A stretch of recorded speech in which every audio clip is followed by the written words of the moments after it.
Hello everyone, এটা হচ্ছে সরস্বতী পুজোর দিন রাতের ব্লগ। তো রাতে বেরিয়েছিলাম বর আর মায়ের সাথে। আর এইবার আমাদের নবদ্বীপে কিন্তু রাসের মতন করেই সরস্বতী পুজোটা সেলিব্রেট হয়েছে। অনেক বড় বড় প্রতিমা হয়েছিল আর খুব সুন্দর লাইটের গেটও হয়েছিল। আর এদিকে পরপর বেশ অনেকগুলো ঠাকুর ছিল, মেলাও ছিল। তো পরপর সেগুলো ঘুরলাম। তোমরা যেখানে থাকো সেখানেও কি এত বড় করে পুজো হয়? অবশ্যই তাহলে কমেন্ট করে জানিও। আর প্রত্যেকটা প্যান্ডেলই কিন্তু দারুণ ছিল। আর এই নেক্সট যে প্যান্ডেলটা দেখবে সেটা কিন্তু অসাধারণ ছিল। এরকমই ফার্স্ট টাইম দেখলাম যে ওপরে থার্মোকল দিয়ে অ আ এ বি সি ডি সমস্ত কিছু কাটিং করা ছিল, বেশ সুন্দর লাগছিল।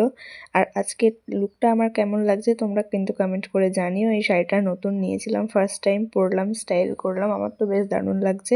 আর এই যে কালো সরস্বতী ঠাকুরটা ছিল এটা কিন্তু বেশ ইউনিক, এটা আমি ফার্স্ট টাইম এরকম কিছু দেখলাম। দেন তারপরে চলে এসেছিলাম একটা মোমোর দোকানে, যেখানে প্রচণ্ড ভিড় ছিল। তো বেশ অনেকক্ষণ দাঁড়ানোর পরে ফাইনালি পেয়ে গেছিলাম আমাদের মোমো। আর মোমোগুলো কিন্তু আমার অ্যাভারেজ লেগেছে, খুব একটা ভালো খেতে ছিল না। আর স্যুপটা তো আমি খাইনি, এক চামচ খাওয়ার পরে টেস্টটা এত বাজে লেগেছে।